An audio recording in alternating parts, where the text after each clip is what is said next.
नमस्ते बच्चों, स्वागत है आप सबका Yadav and Yadav education YouTube group में।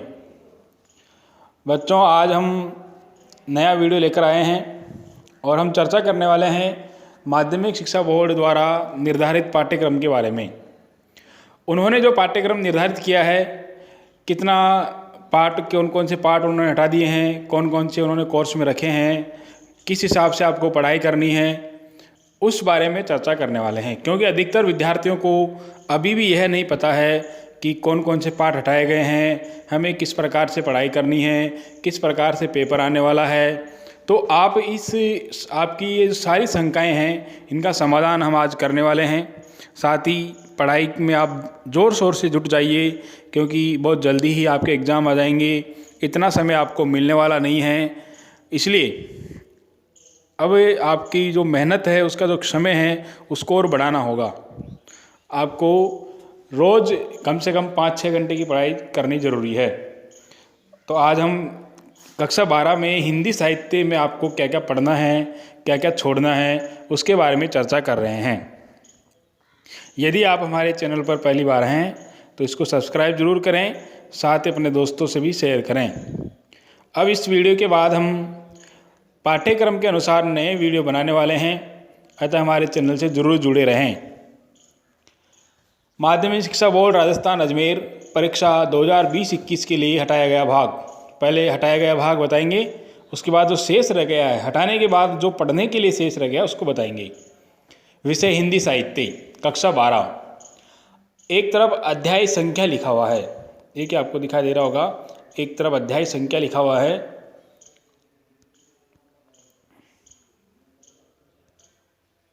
और उसके आगे लिखा हुआ है शीर्षक जो हटाया गया, उसके आगे लिखा हुआ है शीर्षक जो हटाया गया।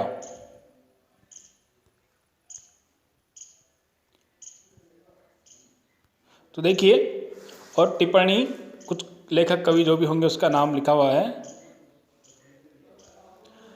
काव्यांग परिचय, यानी जो काव्य शास्त्र तुम लोगों के आता था, जिसमें जो 16 नंबर का आता था काव्य शास्त्र, जिसमें छंद आते थे, अलंकार आते थे, काव्य गुण और काव्य दोष आते थे, उसे काव्यांग परिचय कहते थे। तो देखिए, काव्यांग परिचय, काव्य शीर्षक जो हटाया गया है, काव्य दोष को हटा दिया गया है। ये देखिए, काव्य दोष लिखा हुआ है, यानी कि इसको हटा दिया गया है।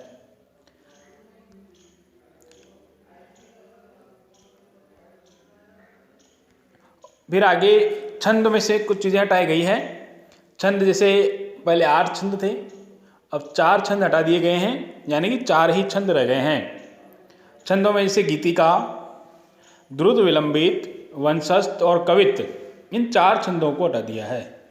ये देखिए लाइन यहाँ मैंने लगाई है, गीतिका, द्रुत विलंबित, वंशस्थ और कवित्त, यानी कि हरी गीतिका रह गया है, सवैया रह गया है, कुंडलियाँ रह गई है और छप्पे रह गया है। ये छंद बाकी रह गए हैं। अब इन छंदों को, इनको भी पढ़ना है। गीतिका नहीं पढ़नी है, हरी गीतिका पढ़ना है, द्रुत विलंबित और वंशस्थ नहीं पढ़ना है, हमें कुंडलियाँ और छप्पे पढ़ना है और सवैया पढ़ना है। अलंकार थे 8, उन 8 अलंकारों में से विशेषोक्ति, दृष्टांत और मानवीकरण। देखिए, आप एक इसमें नोट भी कर सकते हैं कॉपी में, या इसका स्क्रीनशॉट आप ले लेंगे तो आपको पता चल जाएगा। अलंकार में विशेषोक्ति हटा दिया गया है, दृष्टांत हटा दिया गया है और मानवीकरण हटा दिया गया है, यानी समासोक्ति रह गया है, अन्योक्ति रह गया है, विशेषोक्ति हटा दिया गया है और प्रतीप रह गया है, व्यतिरेक रह गया है। ये अलंकार अभी भी पढ़ने हैं, विभावना पढ़ना है। अब देखिए, किताब में से कुछ चीज़ें हटाई गई है। पाठ्य पुस्तक, जो अपने मुख्य पाठ्य पुस्तक है सरयू, उसमें से कुछ चीज़ें इन्होंने हटाई है। तो देखिए, जो काव्यांग परिचय था, उसको आप ऐसा माने कि जो जितने नंबर का 16 नंबर का जो भाग था, उसको आधा कर दिया गया है।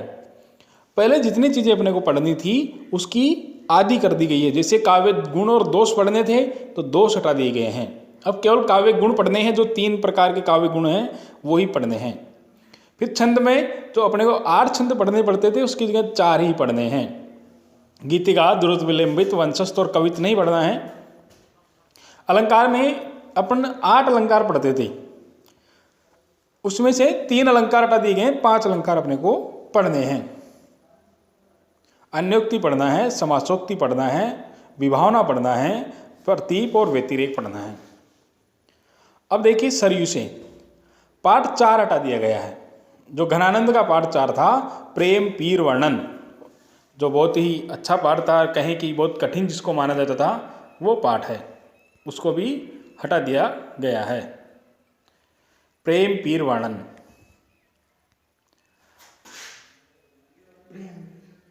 दूसरा जो पाठ है सेनापति का ऋतु वर्णन, इसको भी हटा दिया गया है।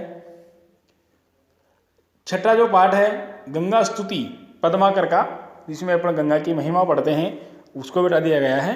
यानी कि जो प्रथम जो 3 पाठ हैं, पहला, दूसरा, तीसरा, उनको नहीं हटाया गया है, वो ऐसे कैसे ही हैं। जैसे पहला अपन पढ़ते थे तो कबीर पढ़ते थे, कबीर के दोहे थे। दूसरा अपन तुलसीदास पढ़ते थे, रावण मंदोदरी संवाद पढ़ते थे, रावण मंदोदरी रावण को समझाती है। तीसरा अपन रहीम के दोहे पढ़ते थे, वो तीनों तो अभी पढ़ने हैं। फिर आगे जो 12वां पाठ है नरेश मेहता का किरण धेनुएं, विडंबना और एक बहुत 3 छोटी छोटी कविताएं हैं इनकी इस पाठ में, इनको भी हटा दिया गया है। फिर गद्य भाग में चलते हैं तो भारतीय संस्कृत जो निबंध था बाबू गुलाब राय का, उसे हटा दिया गया है। शैव और देव कहानी थी अज्ञेय की, उसे हटा दिया है। भक्ति आंदोलन तुलसीदास जो रामविलास शर्मा का पाठ था, उसको भी हटा दिया गया है। भारत भी महाशक्ति बन सकता है, श्रीधर पराड़कर का जो पाठ था, उसे भी हटा दिया गया है। यानी कि जो ये पाठ हैं, ये पाठ उसमें से हटा दिए गए हैं, अपने को ये पाठ नहीं पढ़ने हैं। कुल मिला के 8 पाठ अपने कम कर दिए गए हैं। तो समझिए कि अपने 60% कोर्स अभी पढ़ना है, 40% हटा दिया है। अब देखिए एक और किताब अपन पढ़ते थे मंदाकिनी। तो मंदाकिनी में जो पहला जो पाठ है गद्य का विकास, वो बहुत महत्वपूर्ण पाठ है, उसको भी पढ़ना है, उसको हटाया नहीं गया है। और देखिए जो हटाया गया वो हमारी पुण्य भूमि और उसका गौरवमयी अतीत भाषण है, उसको हटाया गया है। राम कुमार वर्मा से बातचीत, इसको हटा दिया गया है। सुभद्रा एक संस्मरण था महादेवी वर्मा और सुभद्रा का, उसको हटा दिया गया है। और यात्रा एक पावन तीर्थ की, जहाँ अंडमान निकोबार की यात्रा का वर्णन था इसमें, उसको भी हटा दिया गया है। यानी कि चार पाठ कुल मिला के 11 पाठ थे, उसमें से 4 हटा दिए गए हैं। 7 पाठ अभी अपने को पढ़ने हैं। तो ये समझिए कि भी बहुत सारी चीज़ें अपने को पढ़नी हैं।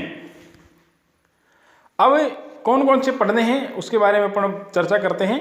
तो देखिए पहले इसमें इन्होंने अंक विभाजन किया है कि किस प्रकार से अंकों का विभाजन किया जाएगा। अब देखिए अपने को क्या क्या पढ़ना है।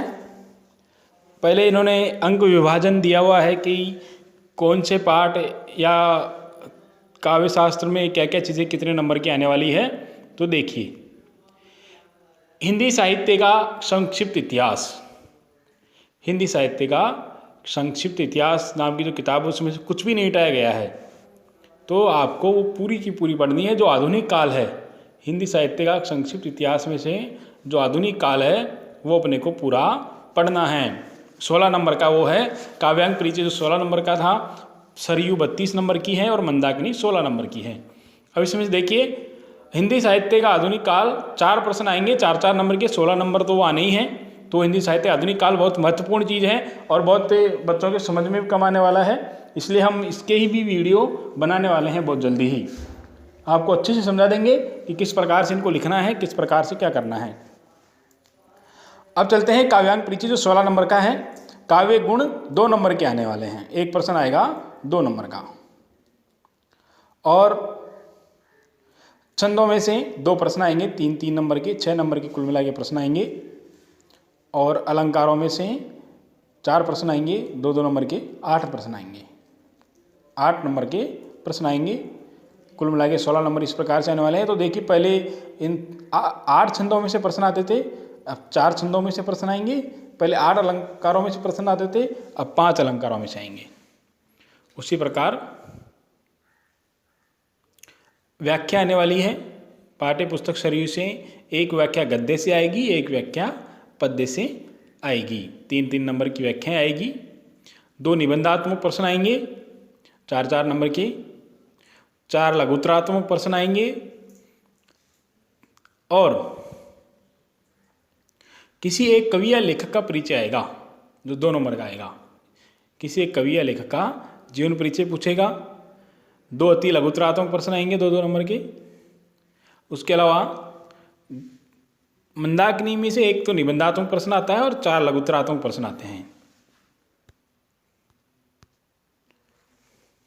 अब देखिए क्या क्या रखा गया था, क्या क्या हटा दिया गया था। हटा दिया गया वो अपन देख चुके हैं, अब क्या क्या रखा गया है वो देख लीजिए। काव्यांग परिचय में काव्य गुण रखे गए हैं। छंदों में हरि गीतिका, छप्पय, कुंडलियाँ और सवैया रखा गया है। अलंकार अनुक्ति पढ़ना है, समासोक्ति पढ़ना, विभावना, प्रतीप और व्यतिरेक पढ़ना है। और सरयू में से दोहे पद पढ़ने हैं कबीर के। मंदोदरी की रावण को सीख तुलसीदास की पढ़नी है। दोहे पढ़ने हैं रहीमदास के। यशोधरा भारत की श्रेष्ठता नाम से 2 कविताएं हैं, मैथिली शरण गुप्त की, वो पढ़नी है। राम की शक्ति पूजा सूर्यकांत त्रिपाठी निराली की पढ़नी है। और पेशोला की प्रतिध्वनि जयशंकर प्रसाद का पढ़ना है। कुरुक्षेत्र का 3य सर्ग रामधारी सिंह दिनकर का पढ़ना है। भारत माता धरती कितना देती है 2 कविताएं हैं सुमित्रा नंदन पंत की, वो पढ़नी है। गद्य भाग में गुल्ली डंडा कहानी पढ़नी है प्रेमचंद की। मिठाई वाला कहानी पढ़नी है भगत जी प्रसाद वाजपेयी की। शीरीष के फूल निबंध पढ़ना है आचार्य जय प्रसाद द्विवेदी का। पाजेब कहानी पढ़नी है जैनेन्द्र कुमार की। अलोपी संस्मरण पढ़ना है महादेवी वर्मा का। संस्कारों और शास्त्रों की लड़ाई व्यंग्य निबंध हरिशंकर परसाई का, ये पढ़ना है। जो दूसरी पुस्तक है मंदाकिनी, इसमें पहला पाठ है हिंदी गद्य का विकास। इसमें से एक प्रश्न जरूर आता है 4 नंबर का, तो आप इस पाठ को जरूर से जरूर पढ़ें। इसकी में जो परिभाषाएं दी गई है कहानी की, निबंध की, संस्मरण, रेखाचित्र, यात्रा, व्रत, सबकी याद करें। 4 नंबर का एक प्रश्न जरूर आता है इसमें से।